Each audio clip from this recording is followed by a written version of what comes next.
Tenemos a Ruth Marie, ella es Fund Manager de Acceso Impact Fund. Le voy a dar la palabra en unos minutos solo para que se pueda presentar. También tenemos a Fernando Almaguer, analista de investigación de ANDE, y a Javier Fresco, es director de Pomona Impact Foundation.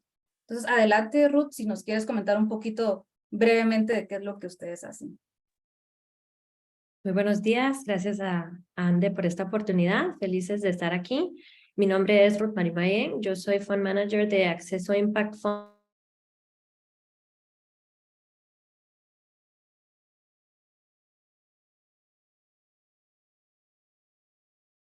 Yo creo que se nos fue, o no sé si soy únicamente yo. Sí. Sí, se congeló la imagen. Ok. Si quieren, avanzamos y luego seguimos con ella. Le voy a escribir en un chat. Si quieres, Fernando. Sí, gracias Evelyn, con gusto y gracias. Buenos días a todos. Mi nombre es Fernando Almaguer.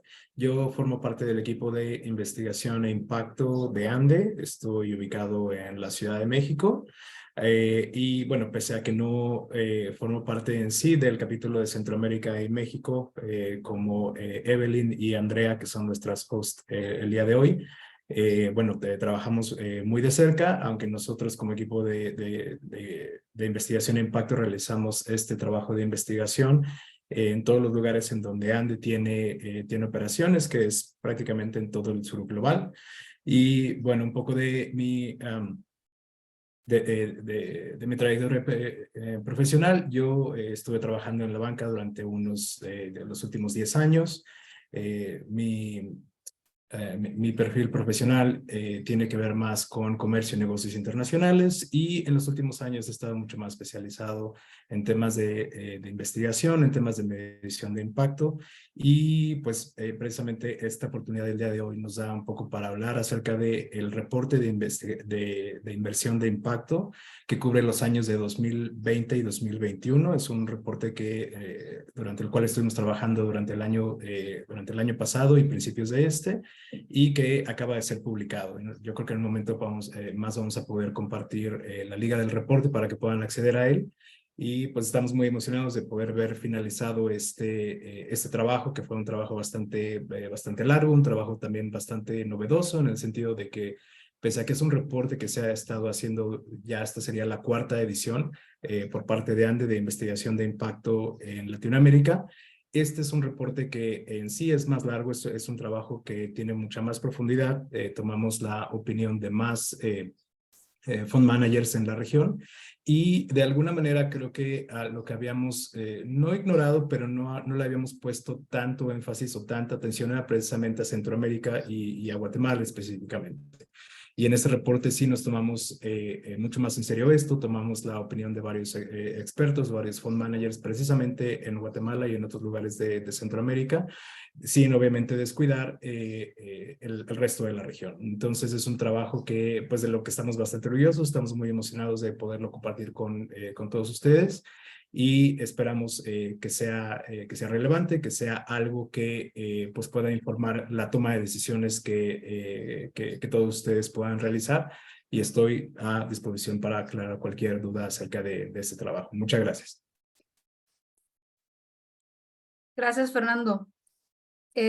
Adelante, no sé si Rosmarie quieres probar ahora o esperamos.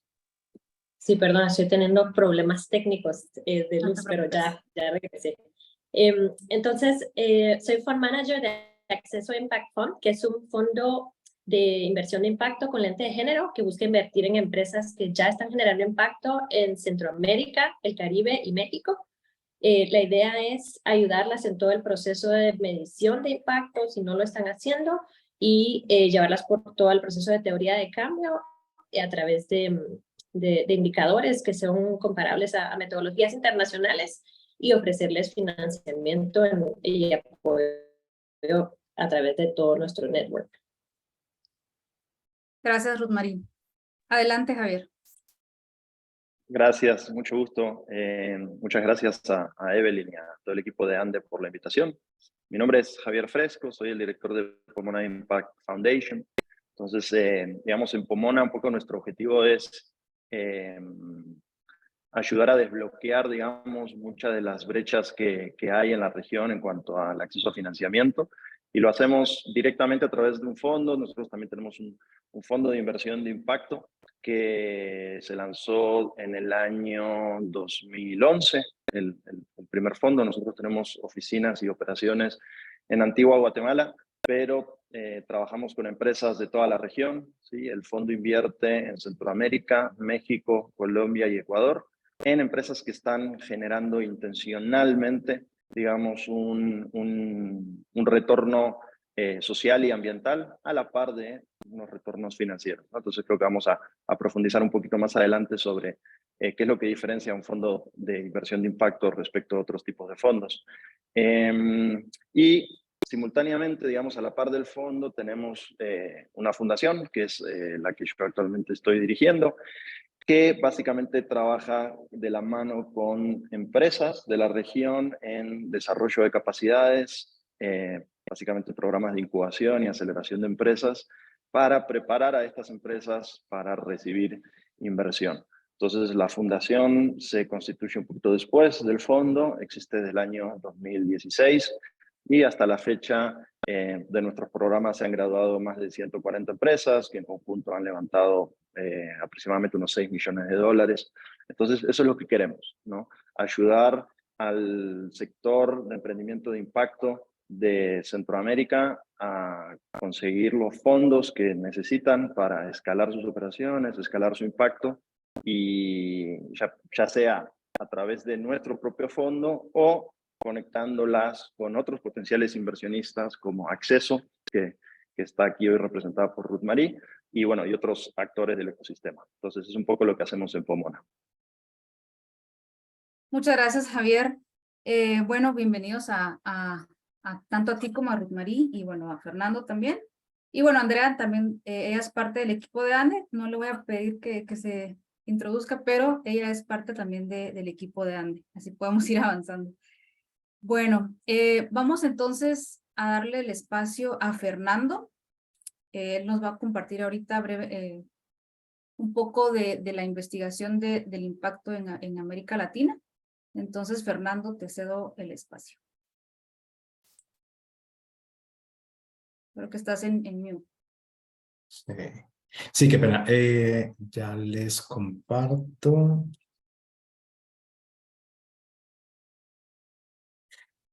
Listo.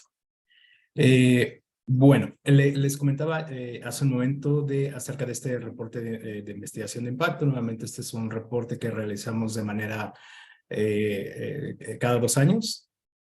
Es un reporte que, nuevamente tiene bastante más profundidad de lo que los estudios anteriores, en un sentido muy general, y hablando un poquito de la metodología de este reporte. Estamos concentrándonos. Primero quiero dar, obviamente, gracias a los patrocinadores, a los fundadores que hicieron posible este reporte, y yendo un poco más hacia la motivación de esta investigación. Algo que es relevante acá y es importante clarificarlo primeramente es que este no es un reporte que esté haciendo un market sizing, que no esté midiendo el tamaño del mercado de investigación de impacto, sino que es un trabajo que está operando bajo la lógica de tener una muestra representativa de inversores de impacto en la región, nuevamente con algunos énfasis particulares en Brasil, en Colombia, en México y en Guatemala, y que está intentando obtener tendencias. Nuevamente no está intentando entender cuál es el tamaño, por ejemplo, total de las inversiones de inversión de impacto en la región, o cuál es el AUM total existente en la región, sino que únicamente está identificando tendencias a partir de una muestra, que en este caso estamos hablando de 92 personas que contestaron una encuesta francamente bastante extensa, muy detallada en términos del rigor y del nivel de detalle que les pedimos a las organizaciones que amablemente se toman el tiempo de entregar esta información para nosotros informar a los miembros de ANDE y a toda la comunidad en general del ecosistema de emprendimiento de manera global. Y la razón primeramente de por qué esto es importante es porque ciertamente la inversión de impacto es algo que está creciendo, y uno de los hallazgos con lo que vamos a en realidad terminar este esta pequeña exposición, es el hecho de cómo el ecosistema de emprendimiento, al menos en la región, ha demostrado ser bastante resiliente. Cuando nosotros cerramos este reporte en la edición pasada, estábamos precisamente en las vísperas, en lo que veíamos que se iba a convertir en una gran crisis global de la pandemia de COVID-19, y había una gran expectativa de manera bastante negativa acerca de cómo esto iba a impactar al panorama de inversión de impacto. Y sí, efectivamente existieron una serie de, vamos a llamarle contratiempos vamos a llamarlo fuera del área de salud. Existieron ciertamente impactos en las operaciones de muchas de las organizaciones. Sin embargo, creo que todas las personas que entrevistamos fueron muy claras en el sentido de que pese a que existió esta problemática, ciertamente se demostró la resiliencia del ecosistema en el sentido de que pudieron seguir realizando las mismas operaciones, seguir realizando inversiones hacia nuevas formas, incluso de emprendimiento. La pandemia de COVID-19 no nada más tuvo este aspecto en el sentido médico, sino también impactó en la forma en la que la gente emprende y la forma en la que la gente entonces está tomando decisiones para continuar con ese proceso de emprendimiento. Y del lado de los inversores de impacto, cómo es que ahora se iban a enfrentar a esta situación, cómo se vieron forzados a digitalizarse de manera muy, muy rápida. Algunos de ellos, ciertamente la mayoría, ya tenían un proceso avanzado en un proceso de digitalización, y ciertamente solo tuvieron que meter el acelerador más a fondo y realmente ahora sí forzarse a hacerlo todo de manera en línea, al menos durante varios meses. Entonces, es algo que de manera general podemos decir, vemos esto de manera positiva. Se pensaba que las cantidades tanto de deals, de tickets, de inversiones puntuales, así como de los montos iban a ser menores porque iba a existir una crisis económica. Sin embargo, se demostró lo contrario. Se demostró que existieron incluso más deals en promedio que en los años anteriores. Y y esto es tal vez adelántame un poco, varias personas que yo entrevisté incluso me dijeron, se mejoraron y se facilitaron nuestros procesos porque tuvimos que hacerlos todo en línea, y tuvimos que aprender a confiar más en estos procesos y a dejar un poquito de lado la parte que era como necesariamente presencial, ¿no? Entonces, regresando a que la inversión de impacto había venido creciendo y continúa creciendo pese a la pandemia de COVID-19. De acuerdo al reporte del GIN, que este sí es un reporte que hace una evaluación de market sizing. Se estima que hay que la cantidad que se está colocando acá en inversión de impacto a nivel global es de 1.1 trillones de dólares. Entonces estamos hablando de algo verdaderamente muy, muy grande. Me voy a ir a la siguiente pantalla para mostrarles un poco de la metodología. Les mencionaba ya que estamos hablando de 92 inversores de impacto que participaron en esta encuesta. Es una encuesta pues un poco extensa, nuevamente. Es una encuesta que también intentamos hacer más asequible. Antes se hacía solo en inglés y ahora es una encuesta que se realizó también en español y en portugués para facilitar, y además que permitió a las personas informar los montos de sus operaciones, tanto de AUM, de activos de Assets Under Management, los pudieron informar en su propia moneda. Entonces ahí tuvimos un trabajo para hacer conversiones y otras cosas, pero fue algo que intentamos hacer mucho más fácil y mucho más asequible a las personas que respondían en nuestra encuesta. Entonces, aparte de las personas, de las 92 organizaciones que llenaron esta encuesta, tuvimos aparte 15 entrevistas en profundidad de la gran mayoría de los países que cubre de la región de Latinoamérica. Y bueno, específicamente lo que estamos buscando acá eran aquellas operaciones que se hubieran realizado entre los años 2020 y 2021, que son puntualmente la la parte más grave de la pandemia de COVID-19 y hay que hacer esta definición para entender qué es un inversionista de impacto. Entonces, sí o sí debe realizar inversiones directas en empresas y aquí es una diferenciación interesante o importante que realizar porque hay muchas otras organizaciones que pueden realizar inversiones de manera indirecta, que pueden poner dinero a través de regranting o a través de otros métodos o vehículos, pero acá lo que necesitábamos era entender y tener la opinión de aquellas organizaciones que realizan las inversiones ellos, de manera directa. La otra es que tienen una expectativa de rentabilidad financiera o al menos de preservación de capital. Deben de tener un impacto social. Es precisamente esto lo que hace que la inversión no sea una inversión cualquiera, sino sea una inversión de impacto. Deben de tener un impacto social o medioambiental positivo como un objetivo explícito al realizar estas inversiones y que están invirtiendo utilizando cualquier instrumento. Los más comunes a los que vamos a llegar son deuda y capital o equity. También así como cuasi capital, garantías u otros, pero ciertamente equity y deuda son por mucho los preponderantes. Yendo hacia lo siguiente, nuevamente identificamos 92 personas, representantes de organizaciones que nos ayudaron con esta información.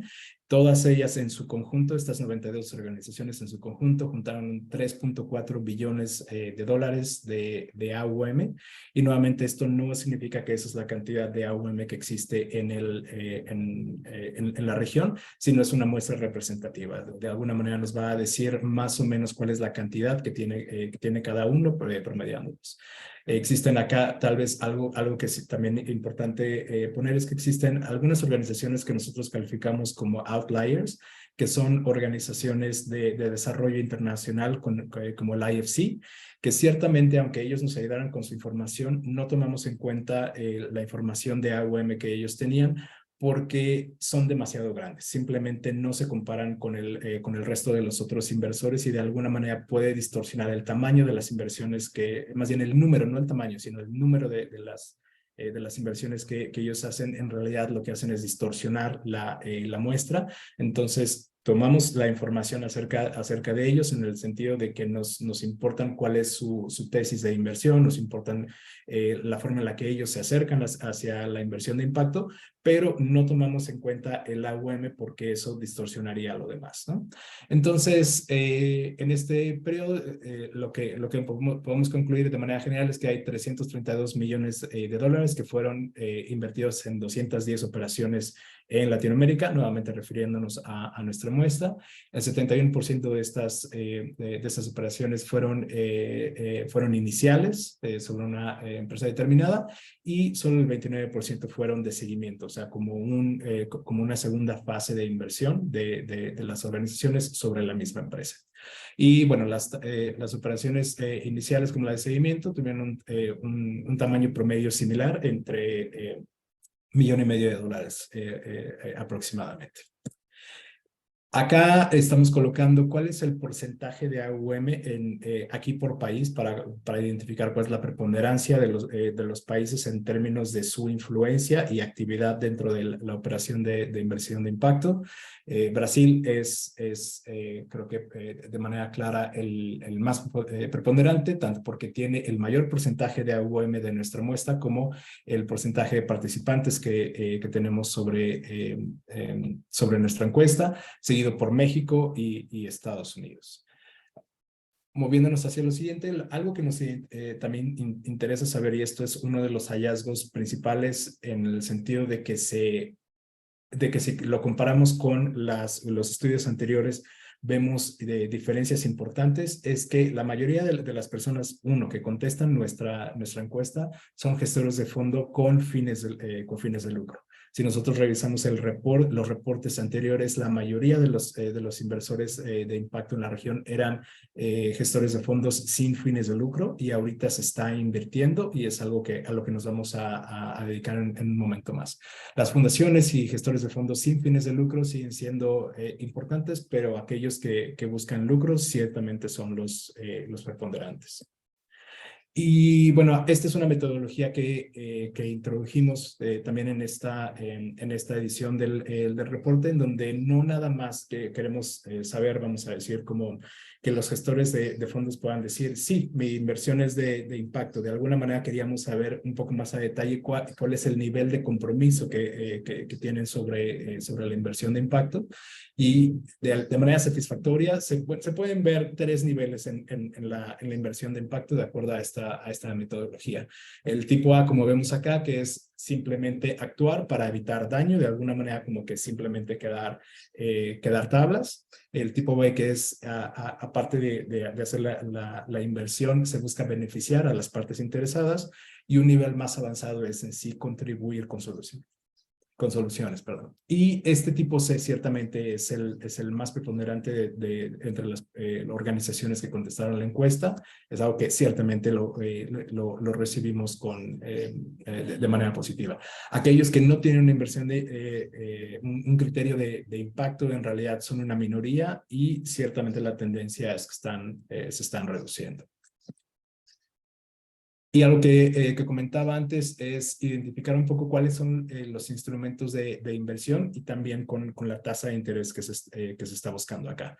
La tasa de interés en los instrumentos de capital o equity es de 16%, mientras que el de deuda promedia un 10%.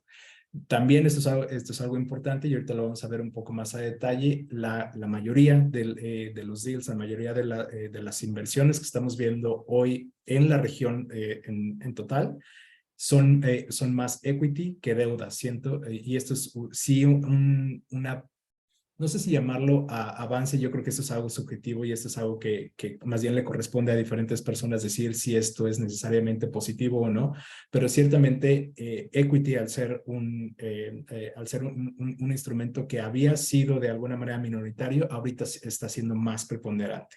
Ciertamente aquí, hablando un poco de Guatemala y de la región de Centroamérica, no es el caso preciso de Centroamérica. En Centroamérica todavía el instrumento preponderante es la deuda, aunque a nivel regional en Latinoamérica el equity está siendo mucho más utilizado. Y esta parte también es relevante para identificar en qué etapas del emprendimiento se están enfocando estas inversiones.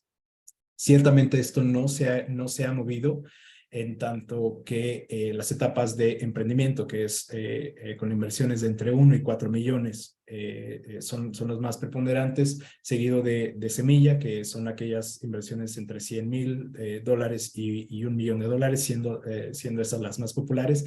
Ciertamente se ha mantenido así, pero contienen más, contienen más deals, contienen más inversiones dentro de ellas. De alguna manera, algo que se ha intentado mitigar es esto que llamamos el missing middle, que son estas inversiones en donde las organizaciones son demasiado grandes para microcréditos, pero demasiado pequeñas para capital de riesgo. Entonces, este missing middle es precisamente en donde se está enfocando esta inversión de impacto acá. Esto es algo definitivamente positivo, es algo que es un mercado, digamos, que ha sido históricamente olvidado, porque de alguna manera no es tan rentable, y porque son ciertamente tickets más pequeños, ¿no? Y esto implica más trabajo para los gestores de fondos, pero el hecho de que estén siendo atendidos de manera más específica, eso es definitivamente positivo. Y aquí estamos hablando ya nuevamente de los instrumentos financieros y del porcentaje de estos recursos distribuidos. Nuevamente vemos que préstamos o deuda sigue siendo importante, aunque capital o equity sigue siendo, ahora es más preponderante, y también tiene un porcentaje de los recursos distribuidos. O sea, no solo hay más número de inversiones, sino también las inversiones son más grandes en equity que en deuda. Y acá vemos un poco la escala de las bandas de los segmentos. Ciertamente las inversiones más grandes, que son las de $5 millones, son una minoría, y las que están entre los $50,000 y los $250,000, que nuevamente son más o menos esto que estamos buscando mitigar del missing middle, son también las que son más atendidas por parte de los gestores de fondos. Y finalizo con esto que ya había adelantado de manera muy general. Y, por ejemplo, yo tuve la oportunidad de entrevistar de esas 15 organizaciones, yo entrevisté a 12 de ellas, y ciertamente todos tenían un matiz diferente y todos tenían un entendimiento diferente de cómo se habían enfrentado a la pandemia, de qué manera esto había repercutido en sus operaciones. Y una idea general que todos compartieron es que, si bien hubo un golpe que detuvo o desaceleró de manera muy significativa las operaciones y que invitó a todos a reflexionar definitivamente, ciertamente fue bastante sencillo identificar, ahora vamos a hacerlo de esta manera. Y una de las frases que en realidad a mí me parece más valiosa dentro de esto es que alguien mencionó que les había ayudado incluso a derrumbar mitos que ellos tenían.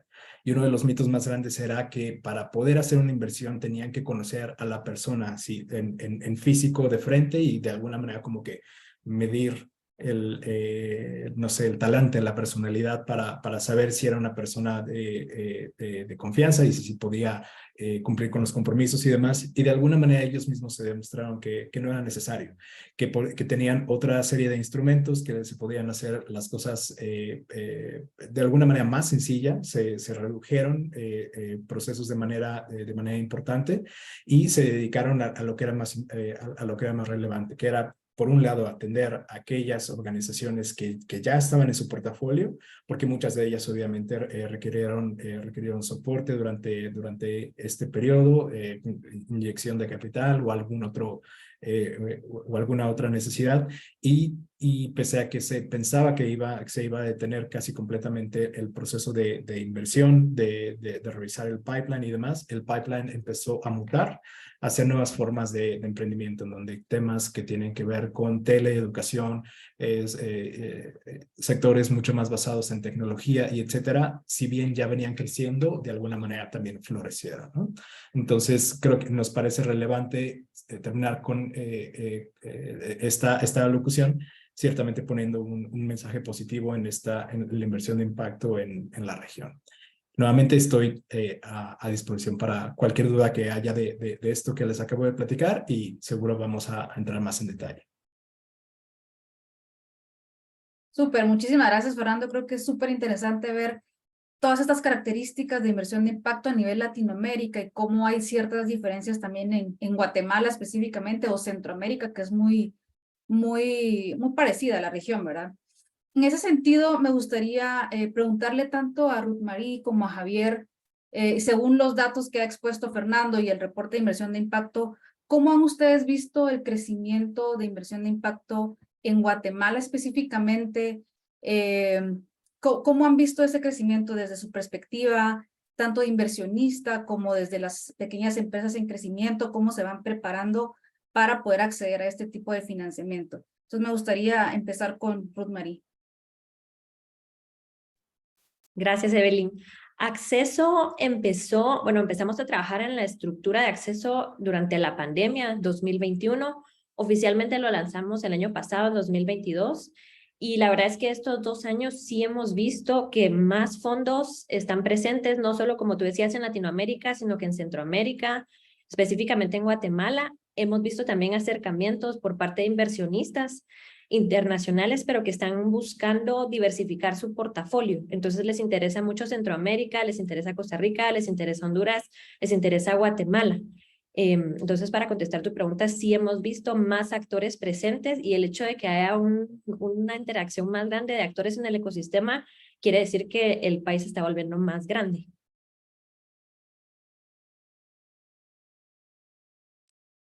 Adelante, Si Javier. quieres un poco, sí, estoy totalmente de acuerdo con el punto de vista de Ruth Marie, y quise un poco por complementar la respuesta que dio ella. Algo que estamos viendo nosotros también es, y creo que está muy alineado con la información que nos compartía Fernando en el reporte, es que cada vez hay más interés de atender ese missing middle. Entonces hay cada vez más actores y más jugadores que están apostando a tickets más pequeños y a empresas en etapas más tempranas, ¿no? Lo que creo que es positivo. Luego, por sectores, algo que estamos viendo es que el agro sigue siendo clave, o sea, el 30% de la fuerza laboral, digamos, de la región todavía se sigue generando en el agro. Guatemala en concreto, ayer teníamos una reunión con la gente del Ministerio de Economía, entonces el tema del empleo digno es algo que para Guatemala es casi que estratégico a nivel país. Entonces el agro tiene un rol preponderante en esta generación de empleo digno. Y por supuesto, todo lo que son iniciativas para reducir los riesgos de cambio climático, ¿verdad? Temas de energías renovables. Y aquí es donde sí nosotros estamos viendo que hay diferencias por países. Por ejemplo, Costa Rica es un país que está muy enfocado en la descarbonización de su economía, entonces hay muchas iniciativas y hay mucho capital que está yendo hacia todo el tema de, por ejemplo, reutilización de desechos industriales, biofertilizantes, ¿sí? Etcétera, que no hemos visto tanto, por ejemplo, en otros países. Entonces, esa es una como particularidad que tiene Costa Rica respecto a otros países de la región. Y luego el tema del enfoque de género, que creo que eso sí es transversal para todos, y creo que ya el fondo que se considere de impacto, que no tenga una estrategia de género, pues o sea, queda fuera en cierto sentido, ¿no? Entonces, todo lo que sean actividades para promover la inclusión de género en el ecosistema empresarial, ya sea integrando préstamos de género en el proceso de inversión o quizás buscando intencionalmente más oportunidades de inversión en empresas que tengan ese liderazgo femenino y que están continuando, digamos, con ese proceso de incorporación de liderazgo femenino. Yo creo que también es una tendencia que estamos viendo que cada vez se está acelerando.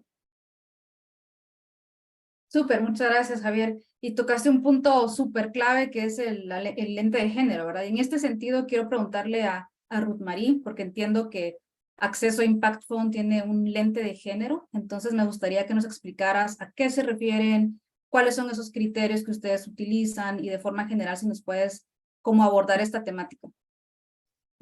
Sí, gracias, Evelyn. De hecho, nos sentimos muy orgullosas de que nacimos con un lente de género. El enfoque de género no es algo que fuimos adaptando y no es parte de este trend que habla Javier, ¿verdad? O sea, es parte de los nuevos fondos que están saliendo y aún los que ya estaban en el mercado, pues toca adaptarse a la tendencia actual y por eso es que nacimos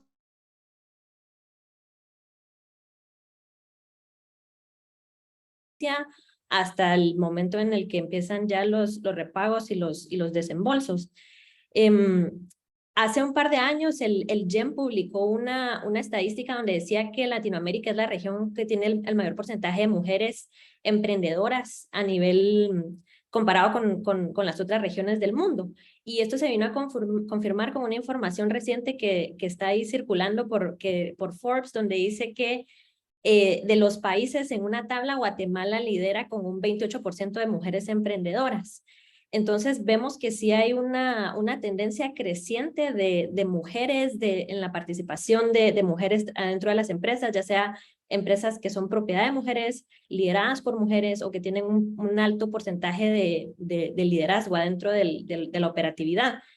Y comparado con otras regiones como Estados Unidos, como Brasil, donde el índice es bastante menor, vemos que a pesar que hay una gran tendencia creciente de la participación de mujeres, la brecha no se ha cerrado, principalmente en el tema de compensación salarial, oportunidades para mujeres, contrataciones, y eso es algo que en Acceso queremos cambiar.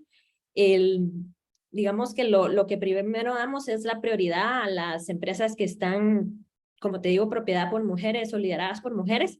Sin embargo, no es el único factor. También vemos sus contrataciones, sus políticas de inclusión.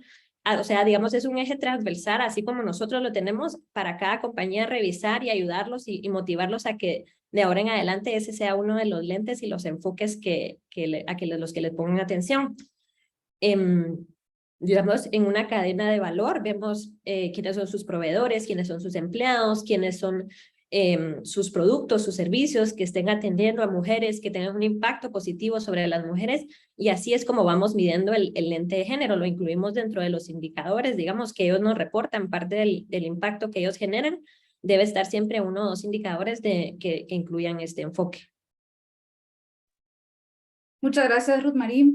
Y otras discusiones que se escuchan muy frecuentemente en el ambiente o en el sector es ¿hasta qué punto los inversionistas deberían estar dispuestos a sacrificar el retorno financiero a cambio de resultados sociales y ambientales? Y bueno, en este sentido me gustaría preguntarte a Javier y luego a Ruth Marie si nos puedes complementar, ¿cuál es la postura de ustedes? Ok, yo creo que, digamos, tradicionalmente teníamos 2 grandes posiciones encontradas, ¿no? Tenemos por un lado el sector de filantropía, que busca retornos sociales y ambientales y sacrifican totalmente el retorno financiero, y teníamos quizá el sector de inversión tradicional que busca específicamente un retorno financiero, pero no había ningún tipo de enfoque de impacto ni medioambiental ni social. Creo que la inversión de impacto se ubica en el medio, ¿sí? Y entonces ya vemos que las instituciones o las actividades que todavía se mantienen en los extremos o convergen hacia el medio, o creo que terminarán desapareciendo porque el mundo está yendo hacia ese enfoque de impacto. Y ese enfoque de impacto no se puede sacrificar ni el retorno financiero, porque eso es lo que garantiza la viabilidad económica del modelo, ni los retornos sociales y o ambientales que estés persiguiendo. Entonces, lo estamos viendo ya, por ejemplo, desde las ONGs. Cada vez las ONGs están buscando generar modelos de negocios que les permitan financiar sus operaciones, mientras obviamente siguen trabajando en sus pues, actividades de impacto social ambiental. Y por el lado de inversión, ¿sí? Primero quizá empezó con temas más de política de responsabilidad social empresarial, o sea, los que invertían quizá empezaron, primero tenían un poquito más de ojo de decir, bueno, voy a invertir en actividades que cumplan con ciertos criterios mínimos, por ejemplo, en las empresas que voy a invertir, asegurarme que todos los empleados estén remunerados en base a sus condiciones de ley, por ejemplo, y ese empieza a ser un no negociable. Pero todavía era muy básico, digamos, ese enfoque. Ese enfoque todavía no se puede considerar un enfoque de impacto. Esa es una condición mínima e indispensable para poder invertir en una empresa. Pero ahora, sí, creo que ya todos los fondos de impacto que han formado parte del reporte que nos ha mencionado Fernando, ya buscan intencionalmente con sus inversiones generar esos retornos ambientales, sociales, a la par que buscan la rentabilidad económica de sus propios modelos. Entonces, la respuesta corta es, creo que no se puede sacrificar ninguna de las 3. Gracias, Javier. Ruth Marie, te doy la palabra. De acuerdo en lo que hablaba Javier, de que hay una dualidad ahí donde a veces toca ponerse de un lado de la balanza, ¿verdad? Y lo que todos quisiéramos es estar en el medio, no siempre se puede.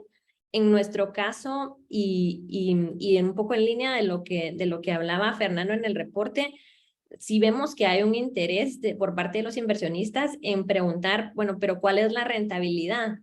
Aunque esa sea la preocupación de fondo, digamos, sí hay un interés en saber, pero por lo menos hay una intención de preservar el capital, ¿verdad? Entonces la respuesta para nosotros debería ser sí, siempre vamos a preservar el capital, pero en el abanico de oportunidades, que era un poco lo que hablaba Javier, pues toca a veces escoger. Y en el caso de acceso, digamos, nosotros somos Impact First, impacto primero. Para eso nosotros significa que una empresa que quiere entrar a nuestro portafolio tiene que estar primero generando impacto, midiéndolo, y si no lo está midiendo, pues estar dispuesta a empezarlo a medir y reportarlo. Esto va acompañado de una metodología que nosotros usamos y es parte del modelo que nosotros les ofrecemos, pero no significa tampoco que lo único que vamos a medir es impacto. Sí esperamos que acompañado de ese financiamiento vaya un crecimiento en ventas, un crecimiento en la responsabilidad de la empresa o del emprendedor en su manejo de flujo de caja, que esté dispuesto a hacer los pagos a tiempo, a crecer ese historial crediticio, porque, digamos, en el largo plazo esperamos que haya un empate de ese impacto con esa rentabilidad. Y por eso cuando hablamos de impacto siempre hablamos de capital paciente, ¿verdad? O sea, tiene que haber un plazo para darle chance a estas empresas que están haciendo las cosas bien, que están haciendo las cosas diferentes. Hay que darles instrumentos que sean un poco más flexibles, un poco diferentes. Ahí Javier sabrá que los fondos estamos haciendo malabares para ofrecerles lo que ellos necesitan y no lo que realmente pues uno quisiera en términos de rentabilidad, pero la idea de largo plazo es apostarle a que estas empresas van a empatar junto con ese impacto la rentabilidad. Entonces, si nos preguntas hoy qué escogen, impacto o rentabilidad, en nuestro caso es primero impacto, pero sí esperamos que en el tiempo, digamos, y con ese capital paciente, haya un match entre rentabilidad e impacto. Muchas gracias, Ruth Marie. Fernando, veo que tienes la mano levantada. Adelante. Sí, no, yo solo quería comentar que en base a la investigación que realizamos, efectivamente está este paradigma que es el trade-off, ¿no? ¿Qué es lo que se pone primero, de acuerdo a los inversionistas? ¿Qué es lo que se pone primero? ¿El retorno a la inversión o se pone primero el impacto? Y en todo caso, ¿cuál es la métrica o cuál es en sí el acercamiento particular que tiene cada uno? Y creo que es bien valioso lo que están mencionando ambos en ese sentido, porque afortunadamente, ciertamente, la mayoría de las personas que forman parte de la red de ANDE y que contestaron la encuesta, efectivamente tienen un paradigma de que son impact first, ¿no? Que el impacto viene primero. Cumplamos con esa parte y después empezamos a revisar cómo hacemos que esto sea un negocio, cómo es que esto es rentable. Pero ciertamente no podemos dejar de lado el hecho de que existen todo tipo de inversores y que también pueden ser considerados de impacto. Hay unos que son inversionistas primero, ¿no? Lo primero para mí, como un fondo en un ejemplo, puede ser para mí regresar el retorno a la inversión al inversionista y ya después revisamos todo lo demás. No es que necesariamente esté mal, pero ciertamente es como una forma invertida de verlo, ¿no? ¿Cuáles son las prioridades en sí para los inversores? Nuevamente no es un tema para decir cuál es el acercamiento correcto, sino que existen una serie de escala de grises, vamos a llamarle sobre eso, y eso es en realidad positivo, ¿no? Porque está hablando de que hay una riqueza en términos de variedad, de oferta, de tipos de inversión y de espera de retornos en la región para todos los emprendedores. Gracias, Fernando. Bien, hay otros datos que Fernando nos compartió en el reporte acerca de los instrumentos de inversión predominantes en Latinoamérica. Y bueno, cuando vemos Guatemala, el reporte arroja que un 90% de las inversiones en Guatemala fueron préstamos. La mayoría se encontraban en un rango de $50,000 o menos y se realizaron con empresas en las fases de semilla o presemilla. Entonces aquí me gustaría preguntarles tanto a Ruth Marie como a Javier, ¿por qué creen que en Guatemala y en Centroamérica es más común utilizar el instrumento de préstamo de deuda en vez de otros instrumentos que existen? Entonces, quien sea que desee contestar primero. Quieren empezar, puedo contestarla yo. Creo que la respuesta sencilla es por el riesgo de salida que supone hacer una inversión en instrumento de capital. Entonces, si yo tomo participación, digamos, la figura de inversionista que más se asemeja a poder invertir en forma con instrumentos de capital en tickets tan pequeños sería un venture capitalist, ¿no? O un ángel inversor que, pues honestamente, en la región creo que no hay muchos. Y justamente uno de los principales desafíos que tienen estos es el riesgo de salida. Entonces, el riesgo de salida es, si yo el día de mañana, digamos, todos los inversionistas de impacto no invierten en una empresa con el objetivo de casarse con esa empresa y quedarse trabajando, digamos, de la mano indefinidamente. Hay una expectativa, digamos, de salir de esa inversión, de recuperar esa inversión, de que la empresa en la que se invirtió pueda continuar desarrollando sus operaciones de forma, digamos, continuada y sostenible, y este fondo utiliza esa plata para invertir en otro negocio y obviamente para obtener retornos. El instrumento de capital dificulta mucho hacer toda esa operativa si no tengo a quién venderle esas acciones cuando yo necesito salir. Entonces, todavía uno de los problemas que enfrentamos como región es la falta de profundidad que hay en el mercado, ¿sí? Centroamérica no tiene, por ejemplo, un mercado de valores como hay en otros países, ¿sí? En donde, pues, eventualmente podamos pensar en que las empresas puedan llegar a cotizar o a ser públicas en algún momento cuando alcancen cierto nivel. Inclusive el mercado, digamos, de inversionistas privados a los que se les pueda colocar ese capital porque estén dispuestos a invertir tickets más grandes en otras rondas, tampoco está tan desarrollado. Entonces, el riesgo de salida sigue siendo muy grande. Por eso a mí no me sorprende que la mayoría de instrumentos que se utilicen siguen siendo de deuda. Nosotros mismos como fondo de inversión tenemos una preferencia fuerte por utilizar instrumentos con salidas estructuradas, ¿sí? Justamente como mecanismo de mitigación de ese riesgo. Entonces, al final, el instrumento financiero tiene que adaptarse al riesgo de la inversión, y un instrumento de capital en Centroamérica supone un riesgo que muchos fondos todavía no están dispuestos a asumir. Gracias, Javier. Ruth Marie. De acuerdo con Javier, del lado de los inversionistas es exactamente uno lo que está buscando, tener un horizonte de salida que uno puede prever y mitigar su riesgo. Y un poco del lado de las empresas o de los emprendedores, la deuda es un buen primer ejercicio o un buen acercamiento inicial a lo que es levantar capital, levantar fondos del lado de estas pequeñas empresas en crecimiento. Digamos, del lado de ellos con una deuda no están cediendo control ni en términos de participación ni en términos de toma de decisiones. Entonces, digamos que ellos, a pesar de que tienen acceso a un network de un inversionista, al final el tomador de decisión son ellos, ¿verdad? Y que eso es algo muy importante y un poco de lo que hablaba Fernando, de que cuando uno ve al inversionista y uno lo conoce, uno se va enamorando de la visión de ellos. Entonces, la visión es del emprendedor, te damos los fondos, dale viaje, ¿verdad? Entonces no pierde esa participación y no pierde ese control. Por otro lado, le da también como una atracción de repago que muchas de estas empresas pequeñas no tienen. Les permite generar un historial crediticio que antes no tenían. No, digamos, lo primero que a uno le hacen cuando uno va a un banco es déjeme ver su historial de repago. Pues tal vez la empresa no lo tiene, ¿verdad? Porque han sido los socios a nivel o título personal los que han ido a prestar los fondos y entonces la empresa como tal no tiene un récord. Entonces también ese es un buen ejercicio para ellos empezar a tener un crédito y empezar a repagar. Como decía Javier, tiene un plazo definido del lado del inversionista, pero también del lado del emprendedor. Él sabe que va a tener una salida estructurada y en la siguiente ronda, pues de hecho hasta puede negociar mejores condiciones porque ya hay un historial. Lo que hablabas de los retos, pues sí, ¿verdad? O sea, además del financiamiento, se espera que haya un crecimiento en ventas, que haya una mejora en su flujo operativo, que se acostumbre a hacer pagos mensuales o semestrales, que maneje de forma responsable los fondos que le estás dando. Otro reto puede ser el tamaño del crédito, las garantías. Hay mucha tela que cortar ahí, pero es un buen primer ejercicio para estas empresas que son pequeñas. Y como tú dices, los montos son de más o menos 50,000, 100,000, hasta 500,000 dólares, que es algo relativamente pequeño para una ronda de levantamiento de equity, ¿verdad?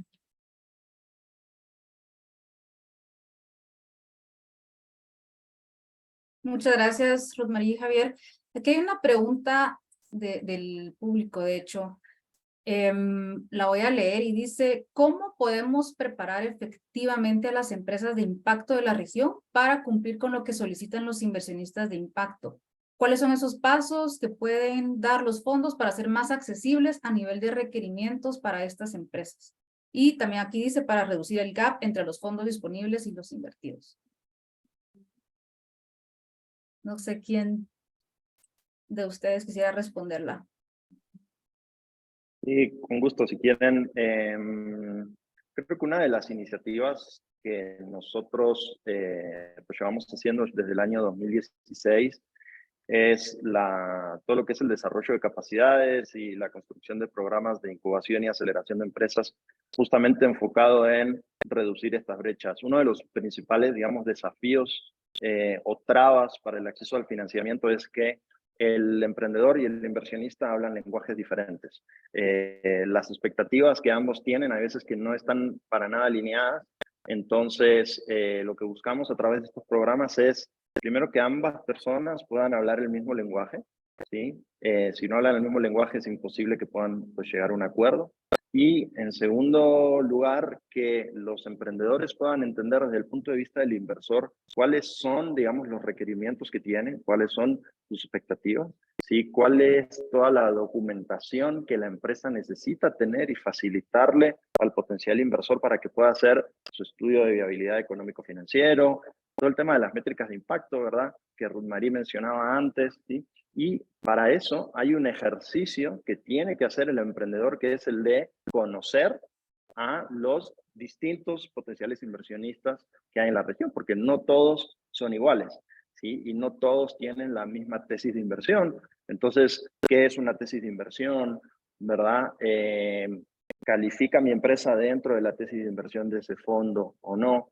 Entonces, ese es un ejercicio, digamos, que nosotros intentamos hacer desde los programas de aceleración de empresas y hay muchos y hay distintos en la región. Entonces, creo que ese puede ser un primer paso, una primera iniciativa para las empresas que están buscando inversión y que a lo mejor no saben cómo, el banco no me da plata porque no tengo ese historial crediticio que mencionaba Ruth Marie o porque me va a pedir una garantía y no quiero hipotecar mi casa para el negocio. Entonces, ¿qué opciones tengo?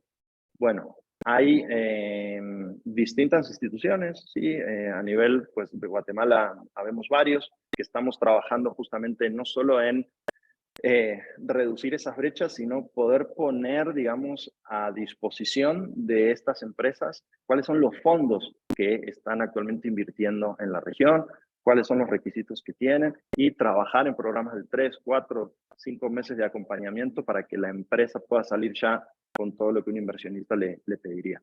Y desde el lado de vista del inversionista, obviamente es primero tener claridad sobre cuál es su tesis de inversión y luego también poder tener, como le digo, el inversionista también tiene que adaptar su lenguaje para poder hablar el mismo idioma que está hablando la empresa, ¿no? Y ese también es un desafío grande a veces porque miramos cientos de empresas de distintas industrias, de distintos sectores, y el inversionista no es experto muchas veces ni en distintas industrias. Entonces, ahí también se requiere como un ejercicio de humildad bien grande para poder tener esta conversación productiva. Gracias, Javier. También mencionaste algo que es súper importante en la inversión de impacto, que es las métricas, ¿verdad? Las métricas que se utilizan. Y aquí me gustaría preguntarle a Ruth Marie, ¿cuál es el framework que ustedes utilizan para ayudar a medir este impacto en las pequeñas empresas en crecimiento? Y también si las PEC o las pequeñas empresas en crecimiento tienen esta capacidad de recolectar y gestionar esta medición de impacto, ¿verdad? Porque a veces también hemos visto que son demasiadas o cómo hacen ustedes, qué apoyo les brindan ustedes y cuál es el framework que utilizan. Para contestar la segunda pregunta, si las empresas son capaces de recolectar y gestionar, en nuestra experiencia sí, la mayoría lo está haciendo, la mayoría de estas empresas no solo está generando impacto, sino que lo está midiendo aún de la forma más básica. Entonces el trabajo de los fondos, de lo que nosotros estamos haciendo es hacer ese empate, ¿verdad? Ayudar a hablarles, a que ellos hablen ese lenguaje que se usa a nivel internacional, y era un poco lo que decía Javier, o sea, todos tenemos que hablar el mismo lenguaje, porque si no, estamos hablando en otras dimensiones. Entonces, una parte de ese empate es llevarlos a ellos a que usen una metodología a nivel internacional. La que nosotros usamos es IRIS. Entonces, utilizamos la taxonomía de IRIS para llevar a las empresas a que sus indicadores se asemejen a uno de los indicadores de esta metodología, de forma que entonces ellos puedan, digamos, decidir o escoger qué objetivo de desarrollo sostenible están siguiendo. Y parte de esta evaluación es un proceso de llevarlos por su teoría de cambio y cuál es el problema, cuál es la solución, para que ellos vean que tal vez hay un objetivo que están siguiendo y no es esa la meta. Bueno, se puede cambiar, ¿verdad? Entonces, todo se puede hacer si ellos están dispuestos a medir. Esto no quiere decir que es barato, eso no quiere decir que es fácil, pero se puede empezar por lo más básico y empezar a decir, yo me comprometo a seguir con estos indicadores, a formar una base y a reportarlos consistentemente, y luego uno puede ir haciendo ese cambio transicional hacia los objetivos que quiere seguir. A nivel de portafolio, nosotros seguimos unos objetivos genéricos, digamos, porque tenemos empresas de todos los sectores. Y a nivel específico de cada empresa, porque no tenemos un sector específico en el que invertimos, cada empresa decide el tipo de indicadores que quiere seguir, que incluyen, como hablábamos antes, el tema de género, el tema específico de su negocio. Tenemos una empresa que, por ejemplo, mide las toneladas de carbono secuestradas. Tenemos otra empresa que está como agroindustria, entonces el tema es cuántas toneladas de fertilizantes yo sustituyo o de pesticidas yo sustituyo por esta otra solución. Entonces, cada quien, digamos, de acuerdo a su negocio, puede decidir siempre y cuando se adapte a ese lenguaje internacional que hablábamos, que les hace más fácil también comunicarse, pues no solo con fondos, sino que con todo tipo de inversionistas. Súper, muchas gracias, Ruth Marie, muy interesante. Y ya estamos llegando casi al final de este webinar. No sé si alguno de ustedes quisiera dar como alguna conclusión o algo como alguna reflexión final. Y también si nos pueden poner en el chat, tanto Javier y Ruth Marie, cómo los pueden contactar, ¿verdad? Tal vez su página web o algún correo electrónico. También les vamos a... Para los que nos están escuchando, esto lo vamos a estar enviando, tanto la grabación como la presentación, para que ustedes lo puedan tener ahí. En el chat también hay comentarios muy interesantes, préstamos del Mineco, por ejemplo, etcétera. Creo que también los vamos a compartir, pero dejo abierto entonces por si alguien quiere dar, o los tres, no sé, en un minutito, alguna reflexión final o algo para ir cerrando. Bueno, si me permiten, yo solo quisiera dar dar voz a algo que yo escuché de manera muy recurrente por parte de los administradores de fondos, y de alguna manera es tal vez una cuestión muy sencilla, ¿no? Que ellos comentaban acerca del readiness, acerca de qué tan listos, qué tan preparados están los emprendedores, y que normalmente cuando nosotros hablamos con los emprendedores y les preguntamos cuáles son los principales retos a los que te enfrentas, el tema financiero está siempre hasta arriba, ¿no? Es que no hay dinero. Y creo que en ese sentido, por parte de los administradores de fondos, un poco que lo que dicen, ese no es el problema, ¿no? O sea, yo te puedo decir desde acá, el tema financiero no es tu problema. El problema es que no estás listo, ¿no? Desde una perspectiva de tener un plan de negocio suficientemente robusto, que conozcas, como decía Javier, que conozcas cuál es el paradigma de inversión al que te quieres acercar, ¿no? Porque ya lo habíamos comentado, no todos los inversores funcionan de la misma manera, no todos tienen la misma perspectiva, también obviamente en términos de impacto. Entonces, creo que ese es un mensaje que aunque es tal vez repetitivo y muy básico, el tema financiero no es necesariamente el problema. El tema financiero de alguna manera se da de manera muy sencilla, y tal vez yo lo he visto al tener este contacto, cuando están estos emprendimientos que son particularmente prometedores, que lo tienen todo muy claro, que el plan de negocio está bien armado. Con toda franqueza, los inversores se pelean por esa oportunidad de negocio. Entonces, creo que esa es la oportunidad de darle voz un poco a esto que escuché de manera repetitiva. Y pues nada, agradecerles nuevamente el tiempo y el espacio, y no sé si alguien quisiera decir alguna otra palabra, Javier o Ruth Marie.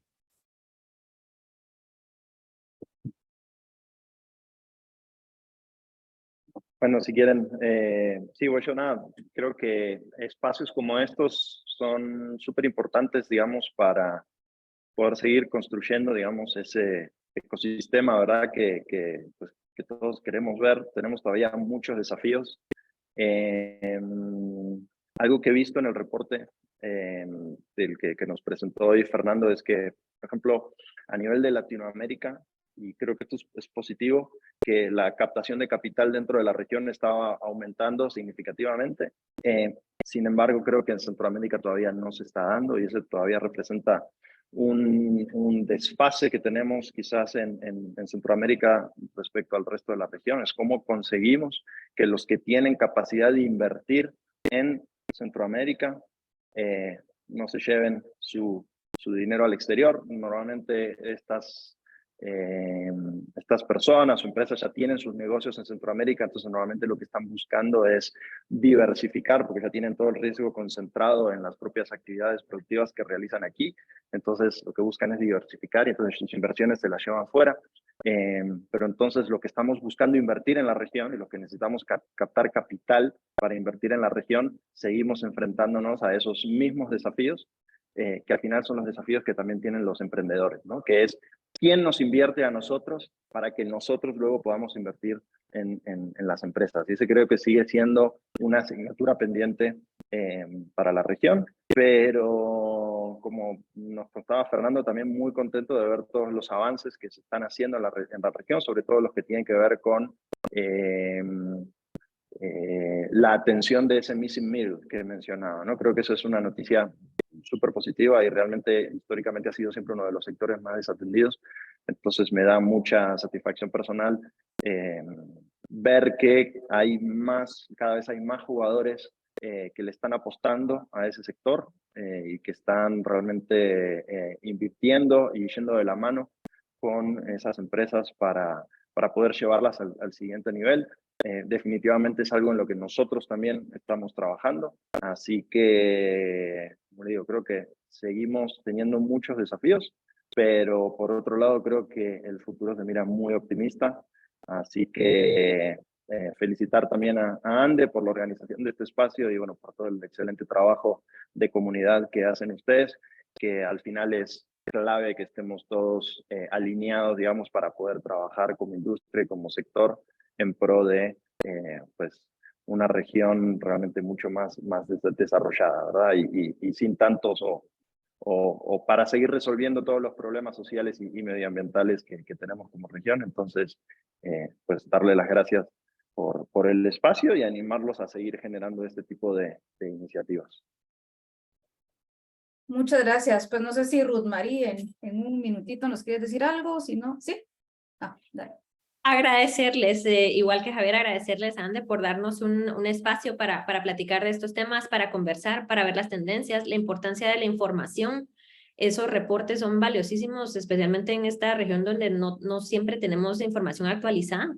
Así que cuenten con nosotros para espacios de información y de compartir experiencias y nos vemos en una próxima. Muchas gracias. Bueno, pues muchas gracias a Fernando, Andrea, Javier, Ruth Marie por estar acá con nosotros el día de hoy y también a todos los que se conectaron. Muchísimas gracias por estar activos con preguntas en el chat, etcétera.